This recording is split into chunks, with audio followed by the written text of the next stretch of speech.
mendengarkan. Seorang pemuda tampak berjalan kaki ke arah pintu gerbang kampus dengan santai. Dari kejauhan, pemuda itu sudah tersenyum menampakkan barisan giginya yang putih ke arah seorang pemuda yang sebaya dengannya, yang saat ini duduk di bangku batu tepat di dekat pos security. "Kau sudah lama menunggu, Joe?" tanya pemuda itu begitu tiba di hadapan Joe. "Belum 5 menit. Ayo duduk dulu. Kita tunggu Tie. Sepertinya dia sedikit terlambat," kata Joe sambil mempersilahkan sahabatnya itu untuk duduk. Pemuda itu pun duduk di samping Joe dan segera membuka ponselnya untuk sekadar membaca berita online di situs resmi berita di Quantum City ini. "Joe, kabarnya seorang tuan muda dari keluarga William telah tiba di Quantum City ini beberapa hari yang lalu. Namun, sepertinya kedatangan putra dari seorang kaisar bisnis di negara abjad ini sangat dirahasiakan." "Oh ya? Silas, kau berasal dari mana?" tanya Joe berusaha untuk mengalihkan pembicaraan, walaupun sebenarnya dia tahu dari mana Silas ini berasal. "Kan sudah aku beritahu kalau aku itu berasal dari Montreal. Hanya saja, di sana kami mengalami krisis. Ayahku memutuskan untuk pulang kampung ke New Village," jawab Silas. "Sudah berapa lama kau tinggal di New Village itu, Silas?" tanya Joe sekedar ingin tahu. Dia tidak memberi kesempatan kepada sahabatnya itu untuk kembali membahas tentang kabar berita bahwa tuan muda dari keluarga William itu telah tiba di Quantum City ini. "Sejak aku berumur 7 tahun. Ya, begitulah kira-kira. Ada apa kau menanyakan hal itu?" tanya Silas. "Ah, tidak. Aku hanya ingin bertanya. Dulu katanya kami memiliki saudara di sana. Namun telah meninggal dunia puluhan tahun yang lalu," kata Joe. "Oh ya, kalau begitu, siapa nama saudaramu itu?" "Kalau tidak salah, namanya adalah Yosef. Kakak Yosefku ini mempunyai istri bernama Lina. Konon, katanya, mereka mati terbunuh oleh sekelompok penjahat." "Ya, dulu aku memang pernah mendengar cerita itu dari mendiang kakekku. Tapi mungkin ketika itu ayahku masih kecil, dan hanya ada sedikit saja informasi yang aku ketahui tentang itu. Namun, yang jelas adalah kematian kakek Yosef ini sangat mengerikan.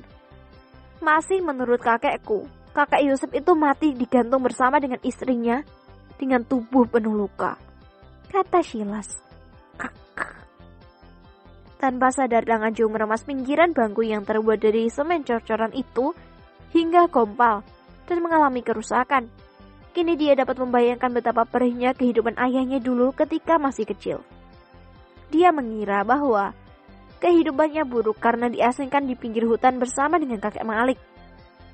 Namun, jika dipikir-pikir, kehidupan ayahnya jauh lebih sulit dibandingkan dengan kehidupannya.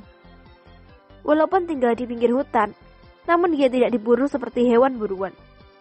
Berbeda dengan ayahnya yang harus lari ke sana kemari demi mencari selamat.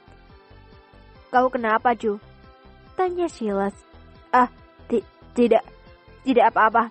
Oh ya, lama sekali Tia ini," kata Joe sambil menempuk-tempuk tangannya untuk membersihkan dari pecahan batu semen yang tanpa sengaja dia remas tadi, karena hatinya dikuasai kemarahan. "Sabar, paling juga sebentar lagi dia sampai." Benar saja, dari arah tikungan kini tampak satu unit mobil BMW warna biru berhenti di bahu jalan. Begitu kaca mobil tersebut turun, tampak seorang pemuda melambaikan tangan kepada Joe dan Silas. "Joe, Silas, ayo kita berangkat," ajak Tie. Kedua pemuda itu pun segera beranjak dari bangku batu itu, dan setelah tiba di samping mobil, mereka langsung membuka pintu dan duduk di kursi penumpang. Tak lama setelah itu, mobil itu pun melaju dengan mulus membelah jalan kampus menuju ke jalan raya. "Kemana kita akan pergi, Tie?" tanya Silas. "Ke Quantum Jewelry. Di sana ada banyak aneka ragam barang-barang dan perhiasan yang serba luks.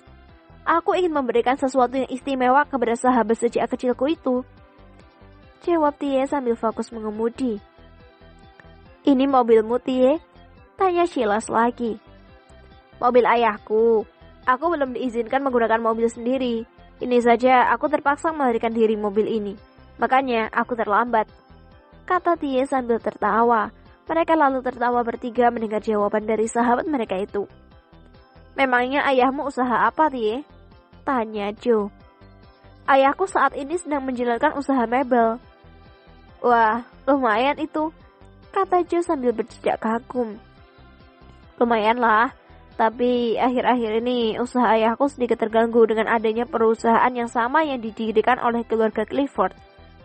Kata Tie sambil mendesah berat. Keluarga Clifford lagi. Gumam Joe tanpa sadar. Apa kau mengenal keluarga itu, Joe? Tidak juga. Jawab Joe sedikit gugup. Sialan sekali. Hampir saja ketahuan. Gumam Joe dalam hati. Tie kini kembali memfokuskan dirinya mengemudikan mobilnya, dan kini mereka telah tiba di simpang 4. Setelah mengambil jalan ke arah kanan, mobil yang ditumpangi oleh Joe, Tie, dan Silas akhirnya tiba juga di depan pusat perbelanjaan di Quantum Entertainment ini. Wah, cantik sekali di sini. Aku belum pernah sampai di sini, kata Silas terkagum-kagum melihat bangunan-bangunan gedung berderet di sepanjang jalan. Dan kesemuanya adalah pusat perbelanjaan yang menyediakan berbagai barang mulai dari pakaian, perhiasan, peralatan, gadget, dan apa saja sepertinya ada dijual di tempat ini. Tidak jauh dari bangunan yang akan mereka tuju, di seberang sana terdapat deretan dealer dan showroom kendaraan dengan berbagai trademark. Sheila tampak melongo terkagum-kagum melihat deretan bangunan yang tampaknya menyediakan berbagai layanan tersebut. Dia baru sadar ketika Joe menepuk pundaknya sambil berkata, Katupkan bibirmu itu, Silas. Biasa sajalah, atau kita akan diusir dari tempat ini, kata Joe memperingatkan. Iya, kata Silas yang tampak gugup dan malu-malu. Apa kau kemarin jadi datang ke Quantum Entertainment ini, Joe? Tanya Tie. Jadi, tapi hanya melihat dari pinggir jalan saja, jawab Joe berdusta. Ayolah, kita masuk ke toko yang ada di sana itu. Aku ingin melihat-lihat dulu. Ajak Tie sambil menunjuk ke arah satu toko yang tampaknya menyediakan berbagai perhiasan dan barang-barang yang sering digunakan oleh seorang wanita. Kedua pemuda itu tidak membantah, mereka mengikuti saja kemana Tie melangkah. Halo Tuan Muda, apakah ada yang bisa saya bantu? Tanya seorang wanita resepsionis dengan hormat kepada ketiga pemuda itu. Kami ingin membeli sesuatu untuk dijadikan sebagai hadiah kepada sahabat kami yang akan berulang tahun. Bolehkah kami melihat-lihat terlebih dahulu? Tanya Tie kepada resepsionis itu. Oh, tentu saja boleh. Tuan muda sekalian, silakan, kata sang resepsionis sambil merentangkan tangannya, membuat gestur mempersilahkan. Terima kasih, Nona, kata Tie. Lalu segera melangkah memasuki toko tersebut dengan diikuti oleh Joe dan Silas.